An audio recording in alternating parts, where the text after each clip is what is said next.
ಬಾಗಲಕೋಟೆಯಲ್ಲಿ ದಂಡುಪಾಳ್ಯದ ಸಿನಿಮೀಯ ರೀತಿ ಕಳ್ಳತನ ಮಾಡ್ತಾ ಇದ್ದ ಗ್ಯಾಂಗ್ ಅಂದರ್.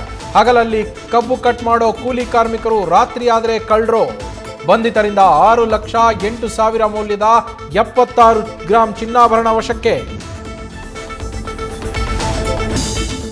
ಭೈರತಿ ಸುರೇಶ್ಗೆ ಅವಹೇಳನ ಆರೋಪ. ಸುರೇಶ್ ಮನೆಗೆ ಭಿತ್ತಿಪತ್ರ ಅಂಟಿಸಿ ಪ್ರತಿಭಟನೆ.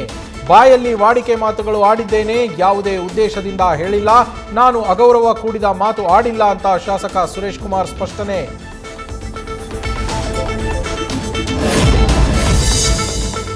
ಚಿನ್ನ ಬೆಳ್ಳಿ ಮಾತ್ರವಲ್ಲ, ಒಗ್ಗರಣೆ ಹಾಕುವ ಅಡುಗೆ ಎಣ್ಣೆ ಕೂಡ ಆಯಿತು ದುಬಾರಿ. ಒಂದೇ ವಾರದಲ್ಲಿ ವಿವಿಧ ಬ್ರಾಂಡ್ಗಳ ಎಣ್ಣೆ ರೇಟ್ ಹೈಕ್.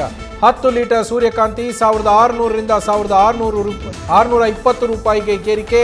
ಪಾಮ್ ಎಣ್ಣೆ ಲೀಟರ್ಗೆ 20 ರೂಪಾಯಿ ಹೆಚ್ಚಳ.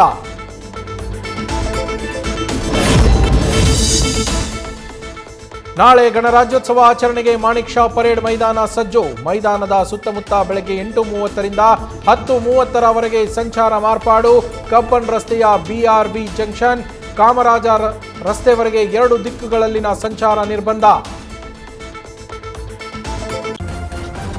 ನ್ಯೂಸ್ ಫಸ್ಟ್, ನಿರ್ಭೀತಿಯಿಂದ ನಿಮ್ಮ ಪರವಾಗಿ.